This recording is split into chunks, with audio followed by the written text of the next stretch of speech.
You ever stumble across an old photograph, maybe in like an antique shop or something, Oh, yeah.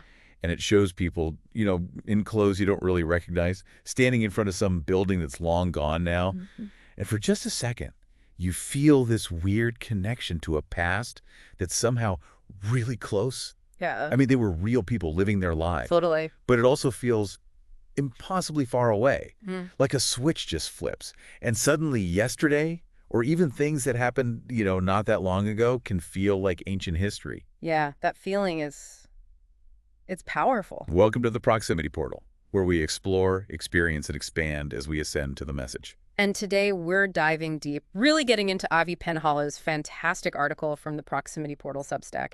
It's called The Ancient History of Yesterday. Right. And what's so compelling about it, I think, is how Penhollows gets us thinking about exactly that process you mentioned. How societies, well, how we choose what to remember and what to just let fade. Especially, and this is key in the article, especially when those memories are about uncomfortable stuff, like injustice. Exactly. The article really unpacks how this forgetting isn't usually accidental, is it? It's often quite deliberate, and how remembering, actually holding on to that history, can be a really powerful form of, well, of seeking justice. A form of accountability Yeah. almost. And for you, the learner listening in, this isn't just, dusty old history. It's about understanding the forces, often invisible forces, that are shaping our world right now. Definitely. We're going to try and unpack why some really big historical moments with huge consequences, can start to feel ancient even when their impact is, well, still happening all around us. Okay, so let's start there. Penhollow talks about this surprisingly fast way that major historical traumas get sort of pushed back, labeled ancient history. He brings up examples like slavery, colonization, cultural erasure. Yeah, things with massive ongoing consequences. Right. And yet somehow they get framed as if they belong to a completely different era. And Penhollow's core argument here is that this shift, he calls it a transmutation, this change in how we see them, it's not accidental. He's very clear. It's a political act. Political how?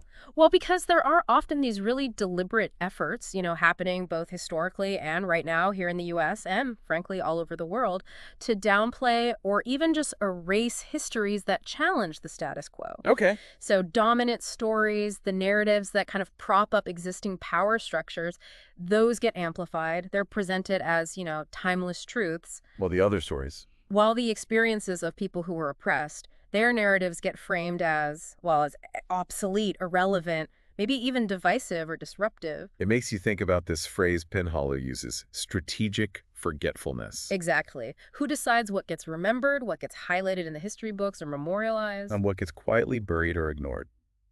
And why? It's not random, is it? Not at all. And this ties into something else he discusses, which is the societal pressure you often hear to just move on from historical wrongs. Oh, yeah. Yeah. You hear that a lot. Let's not dwell on past. Right. But Penhollow argues that this demand to move on often isn't really about gaining historical perspective or healing. It's actually closer to pushing for collective amnesia. Collective amnesia. Like, everyone just agrees to forget. Pretty much. Or at That least to frame things in a way that minimizes the harm. So conquest gets painted as just, the normal way of the world. Suffering becomes this kind of inevitable side effect of progress. and injustice. Injustice becomes something that happened so long ago. It's too distant, too complicated to repair now, beyond our responsibility. And what's really striking, and Penhollow points this out so clearly, is how unevenly that pressure is applied, isn't it? Oh, absolutely. It's rarely the people who benefited, directly or indirectly, from those past injustices who are being told to move on and forget. No, it's usually the people still dealing with the fallout, the legacy of that injustice in their lives today. They're the ones told to let it go. It's like the past only gets labeled ancient when remembering it might actually challenge power. If it reinforces power, then we seem to have no problem remembering it. That's a really unsettling thought. And it brings up this other major point from the article about how time itself gets used. Yeah, he says time itself becomes a tool of power, which is such a powerful idea. How's that work? Yeah. How is time a tool? Well, it's used to create this sense of distance, to make the past seem completely separate from the present. Like, that was then, this is now. Okay, so the present seems innocent. Unconnected. Exactly. And if the present is innocent, then any calls for accountability for past actions start to sound unreasonable. maybe excessive, out of place. Right, like the examples he gives, people saying slavery ended long ago.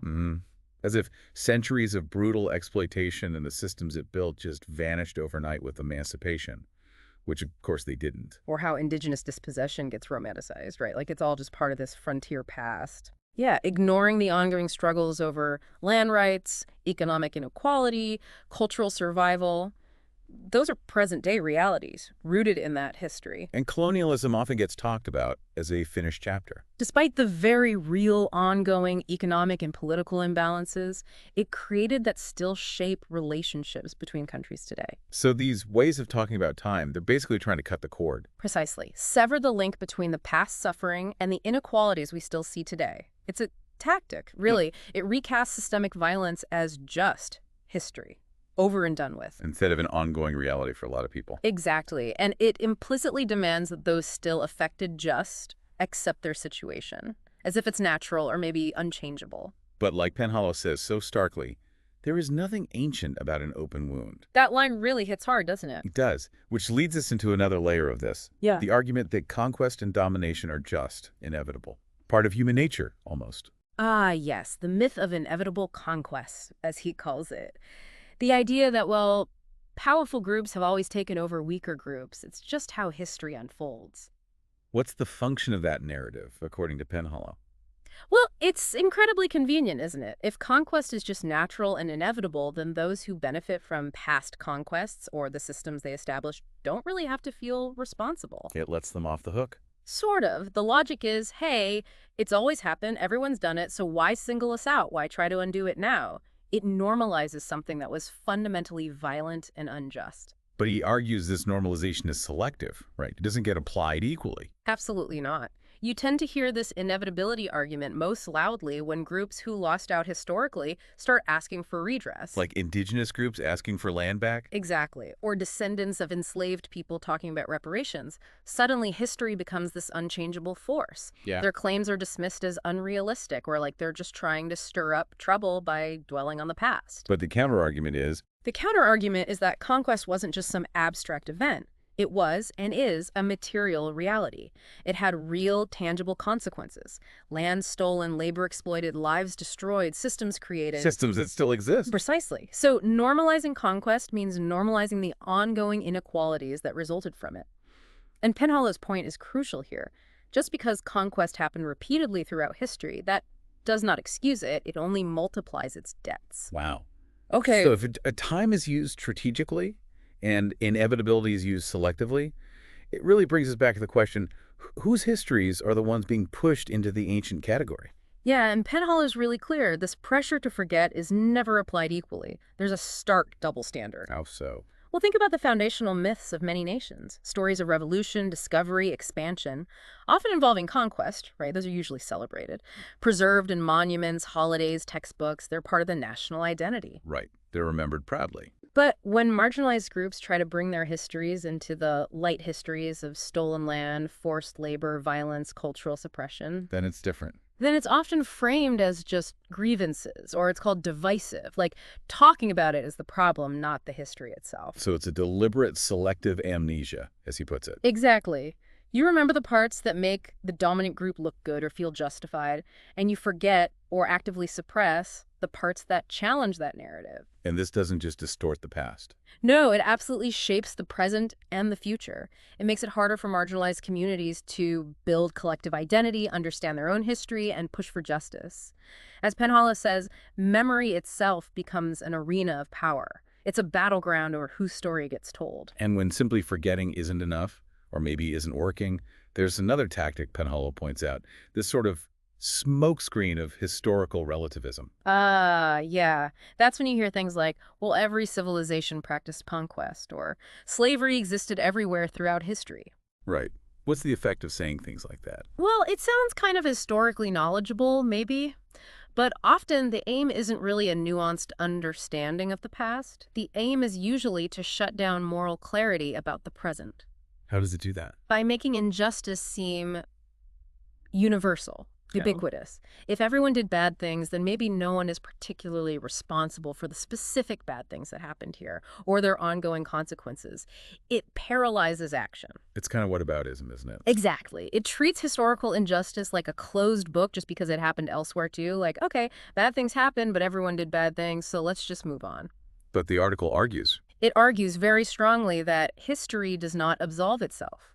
Just because suffering was widespread doesn't make any specific instance of suffering less significant or less needing of attention, especially if its effects linger. So pointing to, say, the Roman Empire or It something. can be a complete distraction, yeah. Hmm. A way to avoid looking at the specific structures of injustice that were built out of our history and that are still operating today. Which brings us back to the core message, really. Right. Penhollow wraps it up by emphasizing again that yesterday is not ancient. It can't be. Not while its consequences are still so alive. So the act of remembering, it's more than just recalling fact. It's fundamentally an act of resistance. It's a refusal, as he puts it, to allow injustice to be buried under the pretense of inevitability. It's saying, no, this happened, it mattered, and it still matters. Because, as he says right at the heart of it, Mm. justice begins with memory. Mm-hmm. You have to acknowledge the harm, understand its roots and its ongoing effects before you can even start thinking about repair or true reconciliation. Challenging that idea that conquest just wipes the slate clean over time. Exactly, and recognizing that the pain, the open wound, is still present. So until we actually face that history and work to dismantle the unjust structures it built, yesterday won't ever really be ancient history, will it? No, it remains alive, influencing everything. It's a living testament, really, either to what we choose to remember and potentially heal, or what we allow ourselves to forget and risk repeating. It really makes you think, doesn't it, about our own communities, the narratives we hear every day. Yeah. What specific histories are being framed as distant or irrelevant right now, even when you can see their impact if you look closely? That's the question to carry away, maybe. What specific yesterdays in our society are being actively treated as ancient history, and what does that do? What are the implications of framing them that way? It's definitely something to mull over. Thank you so much for joining us for this deep dive into Avi Penhollow's really insightful article, The Ancient History of Yesterday, right here on the Proximity Portal. Yeah, this was a really important conversation to have. Thanks for digging in with me. Absolutely. And if you listening found this exploration valuable, please do take a second to like, subscribe, maybe share the Proximity Portal with friends or anyone you know who appreciates thinking deeply about these kinds of ideas. And remember, you can often find more discussion, maybe some related resources on topics like this, within the Proximity Portal community online. Thanks again for listening.